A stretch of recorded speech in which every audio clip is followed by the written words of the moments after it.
नमस्कार दोस्तों, electrical technician channel में आपका स्वागत है। दोस्तों, यदि आप कोई इंटरव्यू देने जा रहे हो या फिर इंटरव्यू देने का सोच रहे हो तो आपके लिए ये वीडियो बहुत ही महत्वपूर्ण होने वाला है, क्योंकि इस वीडियो में मैं आपको टॉप 5 क्वेश्चन बताने वाला हूं जो कि इलेक्ट्रिशियन के इंटरव्यू में पूछे ही जाते हैं। दोस्तों, ये जो क्वेश्चन मैं आपको बता रहा हूँ, ये सभी क्वेश्चन रिसेंटली मेरे एक फ्रेंड को पूछा गया है, यानी कि मेरा एक फ्रेंड इंटरव्यू देने गया था इलेक्ट्रिशियन के लिए, तो उससे ये सभी क्वेश्चन पूछे गए, तो उन्हीं क्वेश्चन को मैं आपको बताने वाला हूँ। तो दोस्तों, जो हमारा पहला क्वेश्चन है, पहले क्वेश्चन में पूछा गया है कि मेगर क्या है और मेगर का उपयोग क्यों किया जाता है।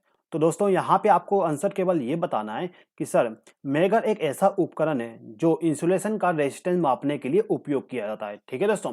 दोस्तों, इसका मतलब एक बार समझ लीजिए। देखिए दोस्तों, यहाँ पे आपके लिए मैंने एक मेगर का पिक्चर शो कर दिया हूँ। दोस्तों, ये हमारा मेगर होता है। इस मेगर का उपयोग हम किसी भी केबल का या फिर मोटर का इंसुलेशन का रेजिस्टेंस मेजर करने के लिए करते हैं।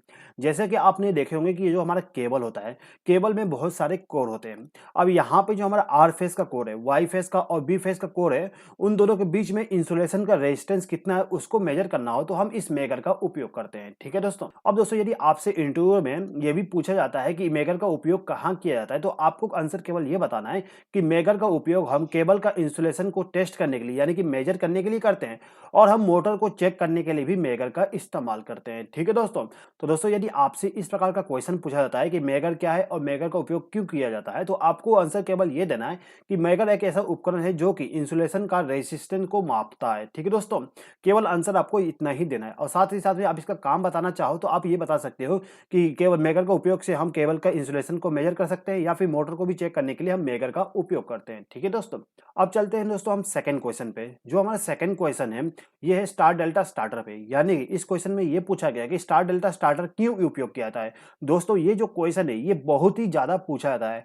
ये जो क्वेश्चन है ये मुझसे भी बहुत बार इंटरव्यू में पूछा जा चुका है। ठीक है दोस्तों। अभी तक मैंने लगभग 20 इंटरव्यू दे चुका हूँ और सभी इंटरव्यू में लगभग लगभग ये क्वेश्चन पूछा जा चुका है। तो इसका आंसर आपको मालूम होना बहुत ही जरूरी है। तो दोस्तों, यदि आपसे इंटरव्यू में ये पूछा जाता है कि स्टार डेल्टा स्टार्टर क्यों उपयोग किया जाता है, तो आपको केवल आंसर ये देना है कि स्टार डेल्टा स्टार्टर का इस्तेमाल मोटर के स्टार्टिंग करंट को कम करने के लिए करते हैं। दोस्तों, जैसे कि आपको मालूम है कि जो हमारा इंडक्शन मोटर होता है, इंडक्शन मोटर का जो स्टार्टिंग करंट होती है बहुत ज्यादा होता है, तो हम क्या करते हैं, वहां पे स्टार डेल्टा स्टार्टर लगा देते हैं। स्टार डेल्टा स्टार्टर लगाने से क्या होता है, जो स्टार्टिंग करंट है वो कम हो जाती है। किस प्रकार से कम होता है, यदि आप जानना चाहते हो तो मैंने एक वीडियो बनाया था, उस वीडियो का लिंक मैंने यहाँ पे दे दिया हूँ। इसका लिंक डिस्क्रिप्शन में भी दिया गया है, वहां पे आप क्लिक करके इसके बारे में अधिक जानकारी ले सकते हो। ठीक है दोस्तों। तो यहाँ पे आपको केवल आंसर ये देना है कि स्टार डेल्टा स्टार्टर का उपयोग हम स्टार्टिंग करंट को कम करने के लिए करते हैं। दोस्तों, यहाँ पे एक और क्वेश्चन बनता है। इस क्वेश्चन में आपसे ये भी पूछा जा सकता है कि स्टार डेल्टा स्टार्टर किस प्रकार से स्टार्टिंग करंट को कम कर देता है। तो दोस्तों, यहाँ पे आपको आंसर ये देना है कि जो हमारा स्टार डेल्टा स्टार्टर होती है उसमें जब हम मोटर को चालू करते हैं तो जो मोटर का वाइंडिंग होता है उसको हम पहले स्टार में कनेक्ट करते हैं। तो दोस्तों, मोटर के वाइंडिंग को स्टार में कनेक्ट करने से मोटर के वाइंडिंग को √3 वोल्टेज मिलता है, यानी कि मोटर के वाइंडिंग को कम वोल्टेज मिलता है, जिसके कारण से हमारा जो मोटर का स्टार्टिंग करंट है वो कम हो जाती है। ठीक है दोस्तों। अब दोस्तों, यहाँ पे इसके रिगार्डिंग आपको 2-3 चीजें और मालूम होना चाहिए। तो दोस्तों, यहाँ पे आपको ये मालूम होना चाहिए कि जो हमारा स्टार डेल्टा स्टार्टर होती है इसमें 3 कॉन्टेक्टर का इस्तेमाल किया जाता है। एक मेन कॉन्टेक्टर, एक डेल्टा कॉन्टेक्टर और एक स्टार कॉन्टेक्टर। ठीक है दोस्तों। अब दोस्तों, यहाँ पे स्टार डेल्टा स्टार्टर से एक और क्वेश्चन पूछा जा सकता है, जिसमें आपसे ये पूछा जा सकता है कि जो हमारा स्टार डेल्टा स्टार्टर होती है इसमें तीनों कॉन्टेक्टर में से कौन सा कॉन्टेक्टर सबसे पहले ऑन होता है। तो दोस्तों, यहाँ पे आपको आंसर बताना है स्टार कॉन्टेक्टर। ठीक है दोस्तों। जब हम मोटर को स्टार्ट करते हैं तो सबसे पहले हमारा स्टार कॉन्टेक्टर ऑन होती है। ठीक है दोस्तों। दोस्तों, आपसे इंटरव्यू में स्टार डेल्टा स्टार्टर का पावर वायरिंग और कंट्रोल वायरिंग भी बनाने के लिए बोला जा सकता है, तो आपको कंट्रोल वायरिंग और पावर वायरिंग का भी नॉलेज होना चाहिए। उसका लिंक मैंने डिस्क्रिप्शन में दे दिया हूँ, आप वहां पे क्लिक करके उसके बारे में सीख सकते हैं। ठीक है दोस्तों। अब चलते हैं हमारे नेक्स्ट क्वेश्चन पे। तो जो हमारा नेक्स्ट क्वेश्चन है इसमें पूछा गया है कि आरसीसीबी क्या होती है और कितने मिली एम्पियर का आरसीसीबी हमें यूज करना चाहिए। तो दोस्तों, यहाँ पे क्वेश्चन ये है कि आरसीसीबी क्या है, तो आपको आंसर यहाँ पे ये देना है कि आरसीसीबी एक करंट सेंसिंग डिवाइस है जो कि कनेक्टेड सर्किट में अर्थ फॉल्ट होने पे सर्किट को डिस्कनेक्ट कर देता है। इसका मतलब क्या है, एक बार समझ लीजिए। तो दोस्तों, देखिएगा यहाँ पे जो हमारा आरसीसीबी है, इस आरसीसीबी के आउटगोइंग टर्मिनल से जितने भी हम लोड को कनेक्ट करेंगे, यदि उनमें से किसी भी एक टर्मिनल पे यानी कि किसी भी एक वायर में यानी कि किसी भी एक लोड पे किसी प्रकार का अर्थ फॉल्ट होता है। अर्थ फॉल्ट का मतलब कि कोई जो फेस वायर है वो किसी बॉडी से टच हो जाता है यानी कि ग्राउंड हो जाता है, तो उस कंडीशन में क्या होगा, करंट क्या होगा, ग्राउंड में फ्लो होने लगेगा। तो उस कंडीशन में क्या होता है कि ये जो हमारा आरसीसीबी ये पावर सप्लाई को ब्रेक कर देगा, यानी कि यहाँ का पावर सप्लाई यहाँ पे नहीं पहुंच पाएगा। ठीक है दोस्तों। तो एक तरह से हम ये कह सकते हैं कि जो हमारा आरसीसीबी होता है ये हमें इलेक्ट्रिक इलेक्ट्रिक शॉक से बचाता है। ठीक है दोस्तों, तो यहाँ पे आपको आंसर मालूम चल गया होगा कि आपको क्या आंसर देना है। आपको आंसर ये देना है कि आरसीसीबी एक प्रकार का करंट सेंसिंग डिवाइस होता है जो कनेक्टेड सर्किट में अर्थ फॉल्ट होने पे सर्किट को डिस्कनेक्ट कर देता है। केवल आपको आंसर इतना ही देना है। ठीक है दोस्तों, जैसे कि यहाँ पे क्वेश्चन में पूछा गया था कि कितने मिली एम्पियर का आरसीसीबी हमें यूज करना चाहिए, तो आपको आंसर यहाँ पे देना है 30 मिली एम्पियर का आरसीसीबी हमें हमारे घर में इस्तेमाल किया जाना चाहिए। दोस्तों यहाँ पे हमारे घर में या फिर कहीं भी इस्तेमाल करते हैं तो हमें 30 मिली एम्पियर का ही आरसीसीबी इस्तेमाल करना चाहिए। दोस्तों इंडस्ट्री में आपने देखे होंगे कि जो हमारा आरसीसीबी होता है वहाँ पे 100 मिली एम्पियर का भी आरसीसीबी इस्तेमाल किया जाता है, क्योंकि जो हमारा 30 मिली एम्पियर का आरसीसीबी होता है वो बहुत ज़्यादा ट्रिपिंग होता है, यानी कि जो हमारा लाइटिंग सर्किट होती है उसमें यदि हम 30 मिली एम्पियर का आरसीसीबी लगा देते हैं तो बहुत ज़्यादा ट्रिपिंग होती है। तो उस ट्रिपिंग को कम करने के लिए 100 मिली एम्पियर का आरसीसीबी इस्तेमाल किया जाता है। दोस्तों यदि आप मार्केट में आरसीसीबी खरीदने जाते हैं तो वहाँ पे आपको केवल 3 टाइप का आरसीसीबी मिलेगा। एक 30 मिली एम्पियर का, दूसरा 100 मिली एम्पियर का और तीसरा 300 मिली एम्पियर का। ठीक है दोस्तों, आरसीसीबी केवल 3 टाइप के बनाए जाते हैं, 30 मिली एम्पियर, 100 मिली एम्पियर और 300 मिली एम्पियर का। अब चलते हैं दोस्तों नेक्स्ट क्वेश्चन पे। तो दोस्तों यहाँ पे जो क्वेश्चन पूछा जा रहा है वो सीरीज मोटर के बारे में पूछा जा रहा है।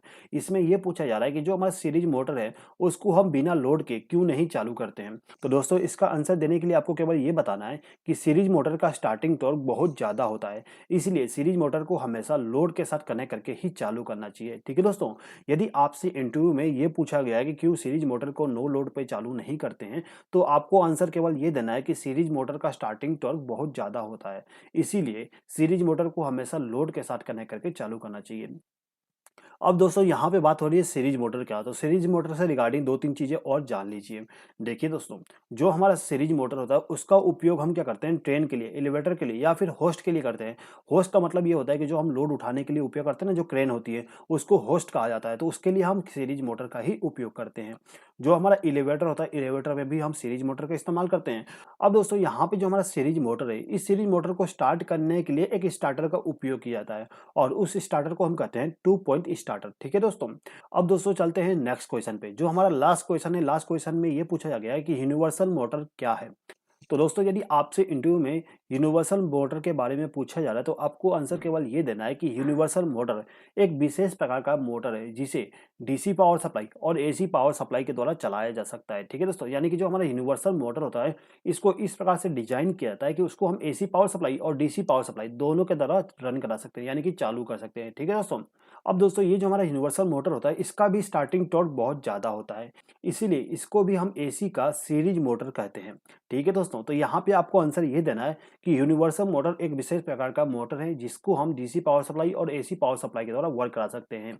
और जो हमारा यूनिवर्सल मोटर होता है उसका स्टार्टिंग टॉर्क बहुत ज़्यादा होता है, इसीलिए यूनिवर्सल मोटर को हम एसी का सीरीज मोटर भी कहते हैं। ठीक है दोस्तों यहाँ पे यूनिवर्सल मोटर से रिगार्डिंग 2-3 चीज़ें आप जान लीजिए।